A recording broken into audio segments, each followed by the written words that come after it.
Bollywood hot beauty Urvashi Rautela ఇటీవల డాకు మహారాజ్ చిత్రంతో దబిడిదిబిడంటూ Balayya mass steps వేస్తూ కుర్రకార్ని ఒక్కిరిబుక్కిరి చేసేసింది. డాకు మహారాజ్ తో తెలుగులో మరింత పాపులారిటీ సాధించింది. హీరోయిన్ అంటే ఓన్లీ గ్లామరే కాదు, పర్ఫార్మెన్స్ కూడా స్కోప్ ఉన్న పాత్రలు చేయాలని నిర్ణయం తీసుకుందట ఈ ముద్దుగుమ్మ. ఇకపై ప్రాధాన్యత ఉన్న పాత్రలు మాత్రమే చేస్తానని డిసైడ్ అయిపోయింది.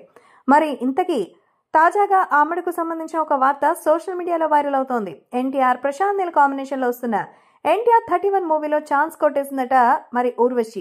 ఈ సినిమా హైదరాబాద్ లో షూటింగ్ జరగబోతోంది. మరి అలాగే ప్రశాంత్ నీల్ భారీ యాక్షన్ సన్నివేశాలని తెరకెక్కిస్తున్నారు. కథ ప్రకారం ఉర్వశి ఈ మూవీలో ఒక పవర్ఫుల్ ఫీమేల్ రోల్లో కనిపించబోతుందని తెలుస్తోంది. ఈ వార్త నిజమైతే ఉర్వశి రౌతేలాకు ఈ మూవీతో తెలుగులో మంచి బ్రేక్ రావడం మాత్రం పక్కా.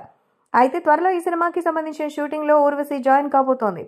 ఎన్టీఆర్ 31 గా పిలువబడే ఈ ప్రాజెక్ట్ కు డ్రాగన్ అనే వర్కింగ్ టైటిల్ అయితే పరిశీలనలో ఉంది. ప్రస్తుతం మన ప్రశాంత్ నీల్ కూడా లొకేషన్స్ ని ఫైనలైజ్ చేసే పనిలో ఫుల్ బిజీగా ఉన్న సంగతి తెలిసిందే. ప్రశాంత్ నీల్ కనుక లొకేషన్స్ ని ఫిక్స్ చేసేస్తే ఖచ్చితంగా ఇక వేరే రేంజ్ లో అయితే పర్ఫార్మెన్స్ ఉంటుందని తెలుస్తోంది. కాబట్టి ఉర్వశి రౌతేలాకి ఎన్టీఆర్ సినిమాలో ఒక మంచి లీడ్ రోల్ చేసే అవకాశం వచ్చిందంటే టాలీవుడ్ లో ఇక దర్శక నిర్మాతలు ఆమె కోసం బిజీగా మారడం మాత్రం ఖాయం. అంతమైతే ఫిక్స్డ్ డిపాజిట్ లాగా ఫుల్గా ఉంది.